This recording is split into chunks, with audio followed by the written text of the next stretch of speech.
This is Saudi Crown Prince Mohammed bin Salman, otherwise known as MBS. He's considered the de facto ruler of the Kingdom of Saudi Arabia. MBS announced the futuristic megacity project called Neom back in 2017. To simplify what Neom would look like, he reached into his pocket and pulled out two mobile phones, an old phone and another newer smartphone. This is what we're going to achieve in Neom. He's creating a city at the cost of hundreds of billions of dollars, where there is no city, no habitation of any size at all. He really wants Neom to be something that hasn't existed in the world before. I think that's very important to him, that this is not modeled on anything else, even though other people might point out, it has similarities to other models. He really wants this to be like something brand new and completely innovative and completely, out of the box, and something that the world has never seen before and that he has brought into existence.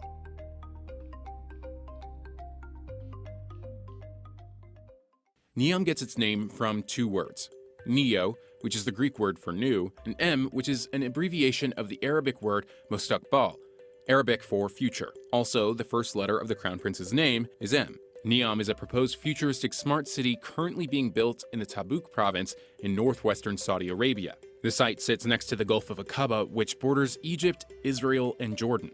The project plans to cover an area of more than 10,000 square miles, about the same size as Massachusetts. The Mammoth Project, which is a part of Saudi Arabia's Vision 2030 reform plan to diversify its economy away from oil, is expected to complete its first phase by 2030 and cost $319 billion. Neom is this incredibly expansive project that started its conceptual life as an idea to build a brand new city. And it has since really just grown and sprouted new heads. And it's no longer just a new city. It's this entire new region that has all of these different components, one of which is an octagon-shaped industrial city that partially floats on the Red Sea.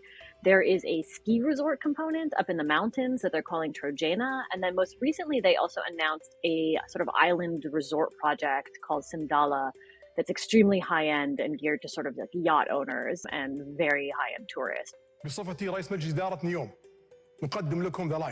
One of the chief components of Neom is the line, a linear smart city with no roads, cars, or emissions. The city will run on 100% renewable energy, and what's more, Saudi officials say the city could accommodate 9 million residents by 2045. The line is really the centerpiece of Neom at this point. It's the biggest and the splashiest and the most kind of ambitious part of the project. It is essentially a linear city that is composed of two buildings meant to be about 200 meters wide, 500 meters tall, which is basically the size of the Empire State Building, a bit taller even. And then it would run for like 100 miles.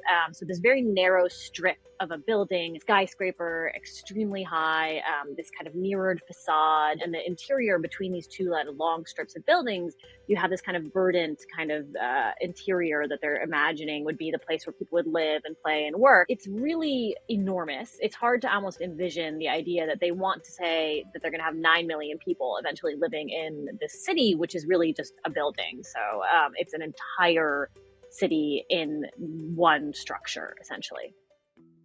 MBS is luring big names to be part of this project by giving them offers they can't refuse. In 2017, the project hired 3 of the world's largest consultancy firms, McKinsey, Boston Consulting, and Oliver Wyman, in multi-million-dollar deals. Not only that, Neom offers lucrative salaries to global talents with zero taxes. In 2022, the Wall Street Journal reported the project is paying senior executives roughly $1.1 million a year. Neom is a real thing. There's real money that's been devoted to it already, and more that seems almost certain to be spent on it. They're very serious about all of this. People who are making Neom really think they can make a city that is different from every city that's come before, that's more modern than any city that's come before. It sounds like a total white elephant project to a lot of people, and it may very well be that. Neom gets its money from the Public Investment Fund, the sovereign wealth fund of the Saudi government. However, MBS is now planning to raise money by offering shares of Neom to investors via an initial public offering. It's something that he's talked about kind of from the beginning, the idea that we want to IPO the city or we want to IPO Neom. And again, it kind of fits in with this idea of like city as corporation, this kind of purely capitalistic city, which is not typically how cities are run and makes it very unusual in that respect. They're also talking about bringing in kind of potentially investment from other regional investors, Saudi investors, like Saudi private sector investors. So they're trying to kind of create a funding mix. I think it's going to be one of the biggest challenges, definitely, though, is how do you get together, even in the first phase, $320 billion is just an enormous amount of money, right? They can't fund that themselves, obviously, because if the entire sovereign fund is $600-700 billion, you can't spend half of it on Neom. So there definitely need to bring in outside investors.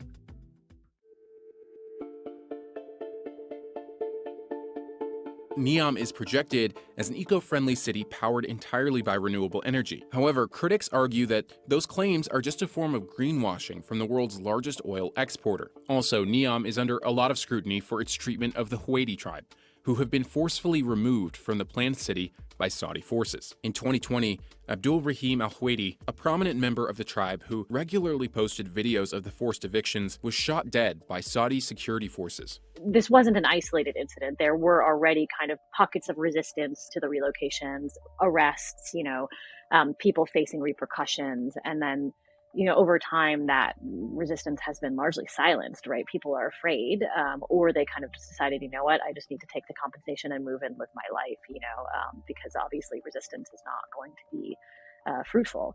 And then more recently, we have also seen that 3 members of the community who had been involved in this kind of resistance movement, one of whom was the brother of Abdurrahim al-Huwaiti, who had been arrested, were sentenced to death, according to some human rights groups that are following these cases. There's not a lot of transparency around these cases, and we haven't really had many statements from the government around what's going on, what they might be charged with, why a death sentence would even come into play. We do know very much that this is contentious, that many of them did not want to be removed, and that many of them feel that they were not fairly compensated. The Neom PR team did not respond to a request for comment. The Saudi Crown Prince has been applauded for his economic reforms and for creating more opportunities for women in the country. But on the other hand, the murder of Saudi journalist Jamal Khashoggi has become a prime example of his authoritarian tendencies. Some argue that MBS is using Neom to project himself as a so-called reformer, more of a PR stunt than an actual construction project. Mohammed bin Salman wants to project himself as a liberal leader within the conservative royal family in Saudi Arabia.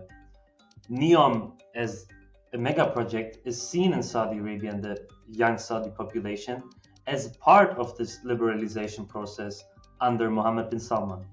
I think there's a good chance that it won't work at all. But the fact that Saudi Arabia has, under MBS, had this grandiose vision, that's both a criticism of that vision and praise for it, because having a vision like that is one of the things Saudi Arabia has never had before, and that it really kind of needed. So it's better to have, I guess, no vision than to have a bad vision. But having a vision does seem like a necessary part of any successful plan for a vast modernization and improvement of the country. This is a physical and technological and symbolic legacy that he wants to leave behind that represents, everything that he is doing for Saudi Arabia, right? It's reached this level of incredible importance to him and to the state, and he is spending an incredible amount of resources and time because it's something that he will leave behind.